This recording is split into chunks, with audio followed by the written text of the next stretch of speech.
Le droit fiscal peut être défini comme l'ensemble des règles juridiques relatives à l'organisation et au fonctionnement du prélèvement fiscal, c'est-à-dire l'impôt.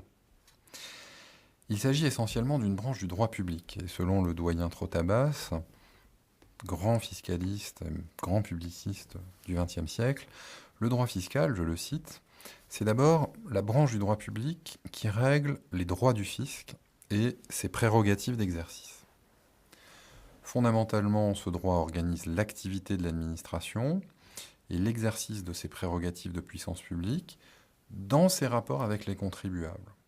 Et le droit fiscal régit l'établissement et le recouvrement de prélèvements qui ont le caractère de recettes publiques. Administration, prérogatives de puissance publique, recettes publiques, on le perçoit immédiatement, même si sous certains aspects, et nous le verrons plus loin dans ce cours, le droit fiscal peut relever du droit privé, c'est avant tout une branche du droit public. Et le droit fiscal ainsi défini se compose d'un ensemble de règles particulièrement abondantes, qui comprend d'abord le droit fiscal matériel. Le droit fiscal matériel, cela renvoie aux règles relatives à la détermination des impôts. Et le droit fiscal renvoie aussi, ou comprend également, ce qu'on nomme les procédures fiscales, ensemble assez vaste, qui contient les règles relatives aux prérogatives de l'administration. Le droit fiscal ainsi défini et situé se compose d'un ensemble de règles particulièrement abondantes, comprenant d'une part le droit fiscal matériel, c'est-à-dire les règles relatives à la détermination des impôts, et d'autre part les procédures fiscales. Cela renvoie aux règles relatives aux prérogatives de l'administration et aux garanties du contribuable au cours du processus d'imposition. Et ces procédures fiscales, cela renvoie également aux règles relatives aux précontentieux et au contentieux fiscal. Nous y consacrerons des développements plus loin dans ce cours.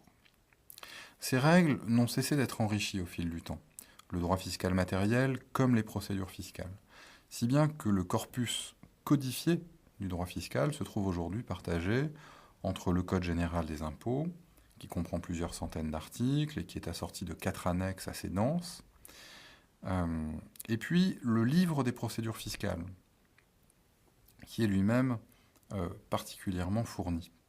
Or, cette somme déjà importante de règles, Code général des impôts, livre des procédures fiscales, cette somme de règles codifiées ne résume pas à elle seule l'ensemble du droit fiscal. Il existe bien d'autres règles qui l'enrichissent encore, règles qui proviennent de conventions internationales, que ce soit des conventions fiscales internationales ou des traités internationaux de portée plus générale, que ce soit la loi, que ce soit dont tous les textes ne donnent pas forcément lieu à codification, que ce soit encore la doctrine produite par l'administration fiscale. Cet ensemble, à la fois dense et étendu, comprend des règles parfois complexes, ou dont la dimension technique peut, de prime abord, sembler aride, parfois fastidieuse même. Si bien que le droit fiscal est parfois perçu, a priori, comme un droit difficile. Et pourtant, ce droit fiscal se caractérise aussi par la grande proximité que chaque personne entretient avec lui. Dès le plus jeune âge, même sans en avoir forcément conscience, chacun finalement fait l'expérience d'un impôt sur la consommation, la TVA, en achetant des jouets, en achetant des sucreries. Et plus généralement, l'expérience de l'impôt est quotidienne pour chacun d'entre nous et elle accompagne, à sa façon, divers moments importants de l'existence. Imposition du revenu qui change à la suite d'un mariage ou d'un Pacs, à la suite de la naissance d'un enfant. Droit de succession, impôt de solidarité sur la fortune à la suite d'un changement favorable du patrimoine, par exemple, dont dispose un individu. Bref, il existe une réelle proximité, une certaine familiarité même, de chacun d'entre nous avec le phénomène fiscal, avec ses enjeux aussi, puisque les questions de fiscalité occupent souvent une place centrale dans le débat politique et sont volontiers débattues très largement. Faut-il instituer ou non un crédit d'impôt ? Faut-il réduire les niches fiscales ? Est-il judicieux d'augmenter le taux marginal de l'impôt sur le revenu ? Faut-il maintenir le bouclier fiscal, etc., etc., etc. Il faut dire que les choix effectués en matière fiscale Ce ne sont pas seulement des choix techniques, ce sont des choix qui expriment plus profondément des options essentielles sur des questions telles que la place de l'État dans la société, telles que la solidarité sociale, par exemple. Et on les rencontre donc très facilement.